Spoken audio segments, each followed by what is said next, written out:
Picture this. You're going on a boat trip, and you get on board with your family, and you got your bags, and the captain comes out to greet you and says, "Hi, my name's Montana von Fliss. So I'll be your captain for this journey. So, oh boy, let's just have a great trip. Sorry." Nope, get me off of this boat. What we want in that moment is for the captain to walk out and say, "Hi, my name is Montana von Fliss. I'll be your captain for this journey. Let's have a great trip." The point is, when you are the speaker, you are the captain for that journey, and how you show up really matters. For the last 17 years, I've coached thousands of speakers all over the world, from big tech companies to small startups, and everyone, from new hires to CEOs of Fortune 500 companies, want to know, how do you show up and look confident? So I'd like to share my top 5 tips for how to be confident, even if you're not. So let's break it down. What was the difference between those two captains? What did you see? What did you hear? And not just, one seemed nervous, one seemed confident, but what was I doing differently to make you think that? Different volume, different words, certainly different body language, but the truth is, I wasn't actually feeling particularly confident. I was just making certain physical and vocal choices to make you think that. You can do that too. Anyone can do this. So what are those confident-looking choices? Number 1, turn up the energy and speak up. When you speak up, even just a little bit, it reads as confident. And you don't have to shout. Think about it this way. On a scale of 1 to 10, aim for a 5. Yes, it goes to 11. But you can just aim for a 5. I'm here at a 5 right now. I can bring it back down to a 3 down here. Nervous captain was down here, and then we bring it back up to a 5, and it sounds prepared, positive, and confident. So turn up the energy and speak up. Number 2, pause like a boss. Nervous speakers tend to talk really fast, right? And then when they do have a pause, they fill it in with verbal filler, likes and ums. However, if you try to speak more slowly, it just sounds like this, right? And that's not better. So instead, make strategic pauses. Pause in transition. Pause for emphasis. Pause like a boss. Number 3, superhero stance. Imagine you are a superhero. You can do it from your chair. How would a superhero sit? Yes, let that change your posture. I see you, yes. Let that bring a smile to your face and have some better eye contact. All of that reads as confident. And pretending to be a superhero is just a super quick way to have confident-looking body language. Now, this one also goes to 11. But you can just aim for a 5, and that will be great. Tuck in that cape and go save the day. And you can stand in superhero backstage to boost your confidence, but I'm saying bring that superhero stance on stage so that your audience sees you as confident. And if you need an easy shortcut, just make the shape. Just make the shape of a confident person. The audience cannot read your mind. They don't know how you're feeling, so just make the shape and they will go with it. Like if you came over to my house for dinner and I opened up the door and I was like, "Hi, come on in, we're having chicken."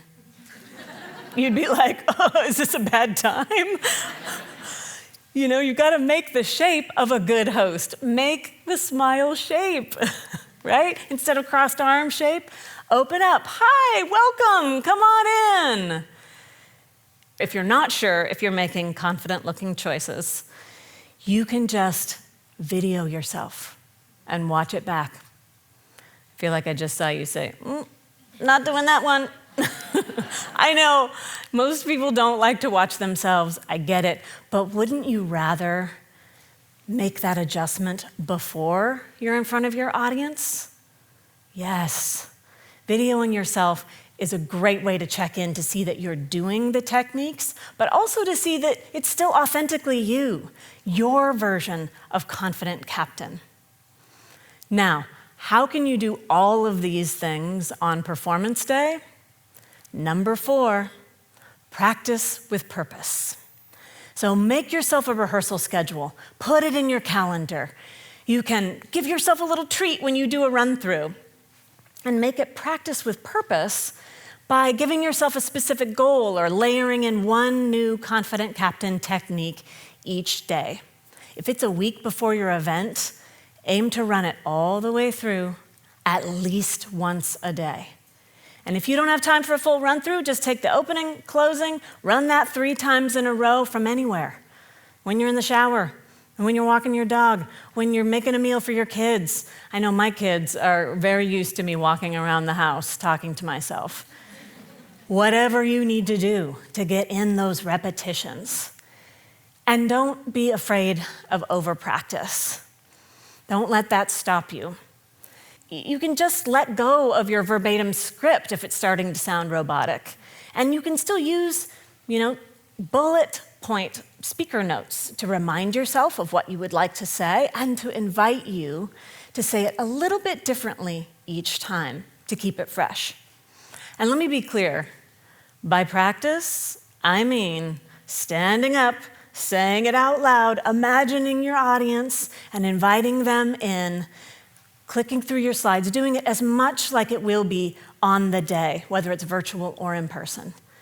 And I know it might feel a little funny saying it out loud to yourself, but think about when you learn a new sport or when you practice a musical instrument. If you had a piano concert on Friday and you got new music on Monday, would you only read your music every day and then play it for the very first time at the concert on Friday? No way. And yet I see speakers do this all the time. Give yourself a chance. Practice helps everything. And it can really boost your confidence to practice with purpose by layering in one new technique each day. Okay, those first 4 techniques, they're all about how to appear confident regardless of how you're feeling. I've got one more technique for you, and it's a big one. But this is the real gem. It's the one that makes all the others shine. This is number 5, the silent sentence. This is about what you choose to tell yourself.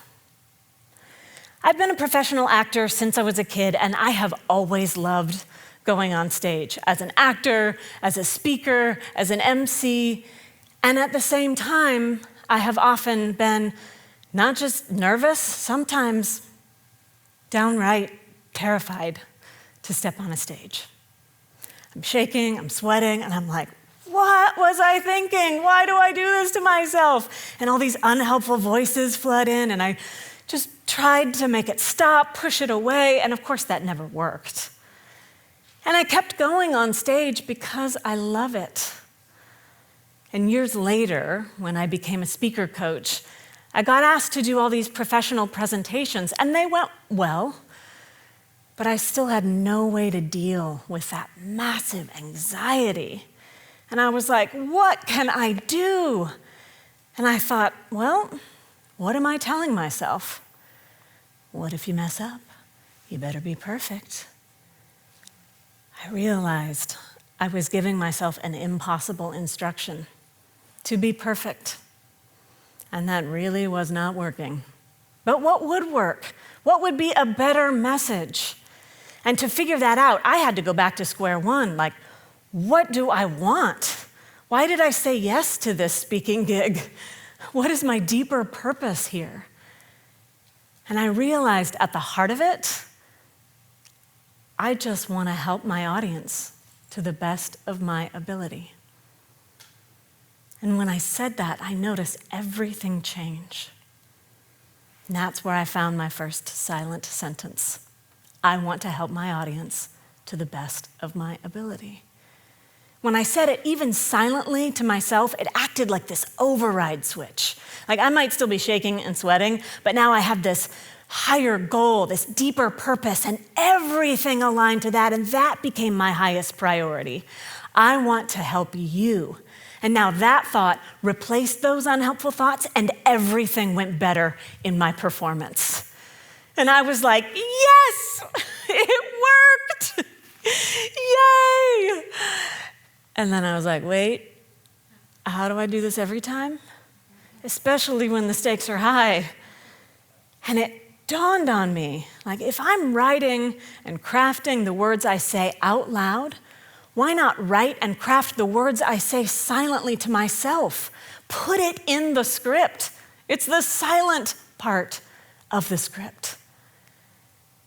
So now, every time I rehearse, every time I walk onto a stage, every time I join a virtual meeting, I say the following new and evolved silent sentence. I invite you to be here with me while I am here with you, so that I can make this easier for you. Now that invitation to myself to be present, that's my definition of stage presence, being present. And that invitation to the audience to be my partner, that reminds me these are friends, not foes, and I am choosing to be here. And now I'm not just making the shape of a good host, I really am a good host because I am genuinely welcoming you to my world. Now, how do you go about finding your silent sentence? What do you want? What's your deeper purpose? You could be like me, and you might just want to help people. Or it could be something more specific. For example, you might want at least one person in your audience to walk out and take a CPR class. Or maybe you're just super excited to have this experience, or share with them some cool solution you have for their problem. You get to fill in the blank and decide what you want to accomplish.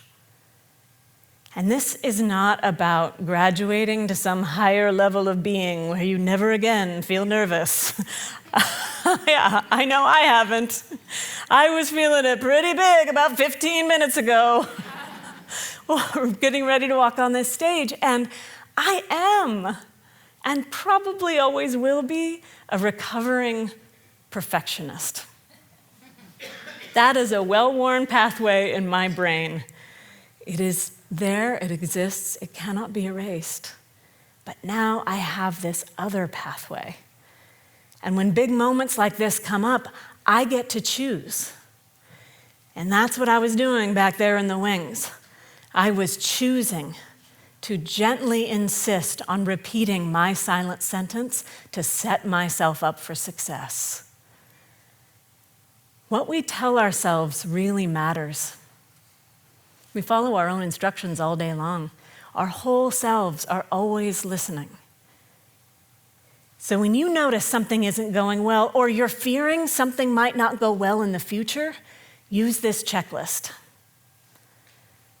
What am I telling myself? What's being broadcast? Then replace that with a better sentence to help set you up for where you'd like to go. And most importantly, put it in the script and practice it. Practice it just as much as the words you say out loud. So if you're running your intro in the shower 3 times in a row, it would go silent bit, out loud bit, silent, out loud, until it is inextricably linked. And it is just a part of your process.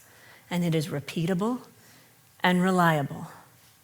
And then it's just there for you when you need it. Now, I want to leave you with this final thought.